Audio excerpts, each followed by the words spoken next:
welcome back to my channel. So we're doing Loki episode 5 review. Tomorrow I will be giving you guys the Black Widow review because I do have early premiere access. I mean, it's not a lot, it's only a day before, but hey, I'll take it. So let's do episode 5. Let's talk about it. I think everything was great. Honestly, the colors, the visuals, it was fantastic, especially at the end when Richard E. Grant's character, classic Loki, does his illusion, and just the magic in general, the way it looked, and the way he was displayed with so much power just kind of sets up everything for the future Lokis, because that means then they have the same amount of potential. But yeah, the color, no, when Sylvie and Loki were doing their green magic or their enchantment on the Void's guard dog, it was just beautiful green color. They did it phenomenal. The guard dog, I can't say his name because I don't know how to pronounce it correctly. But the way it was designed was just fantastic. And that one scene where Sylvie does a slow-mo and she touches like this multicolored thing and it turns green, I thought the colors on that was fantastic. The way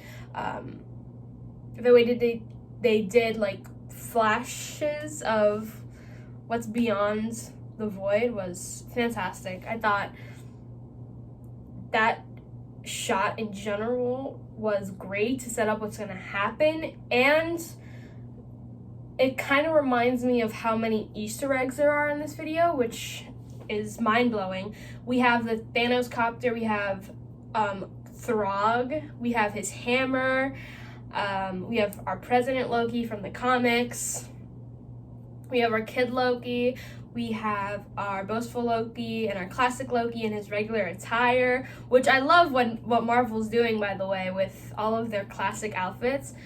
Wanda had hers, Vision had his, back when, in 2011, when the Captain America movie came out, he also had his for a short time. So I'm really loving all of that. And I think next episode, we are going to get Kid Loki going with them, because now that classic Loki, spoiler alert, he's gone, or at least we think he is. I think that Kid Loki's going to go with them, and that's how we're going to set up the Young Avengers, because then one thing leads to another. Kid Loki, Billy and Tommy, and then we have Miss Marvel coming up as well, and America Chavez in Multiverse of Madness, and we'll have them all together. And so, yeah, I kind of went a little bit off the rails, but yeah, I'm excited to see what happens next. Like, this episode put a lot into setting up future things and showing us cute little details in the comics and stuff like that, and it was really a phenomenal episode. So, a lot of you guys know, if you watch my Loki predictions, that I do ship Sylvie and Loki like hardcore to the max. And here's something that really was a little weird. She was like, we're the same person. And then that kind of put it in perspective for me. Like, they literally are the same person. But then I was like, but they aren't related. You know, they're two different characters, but from different timelines.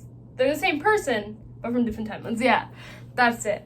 That was a little off-putting, but then, you know, you just saw their chemistry in, like, the last final moments, and it was like, who cares, honestly? They're perfect for each other, really.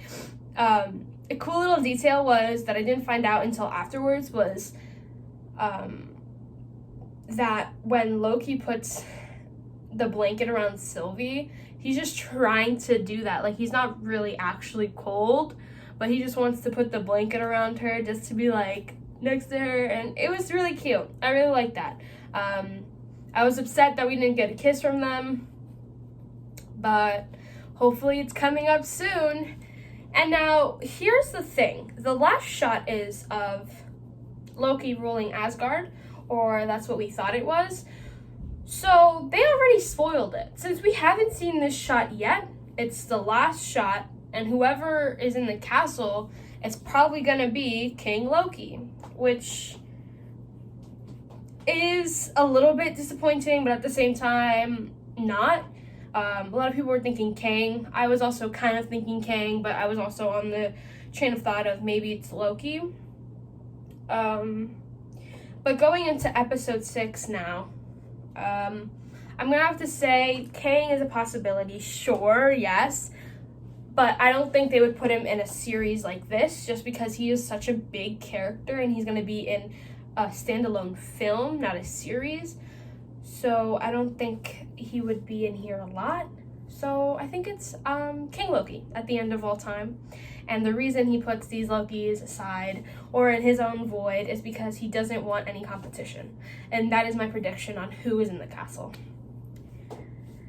But yeah, Renslayer sucks, obviously. She is literally the worst. And Miss Minutes is so suspicious. The way they pulled off that little trick on Sylvie, man. Yikes. I don't like Renslayer, but Mobius came back and I'm happy. No more RIP Mobius. He's back. And we also get Alligator Loki. And it's amazing because he bites off President Loki's hand. And it was just a really good episode. I really enjoyed it. It was full of fun things. And I can't wait for episode 6. So, that being said, like, subscribe, comment what you want more of, and I'll see you tomorrow for the Black Widow movie review. Bye!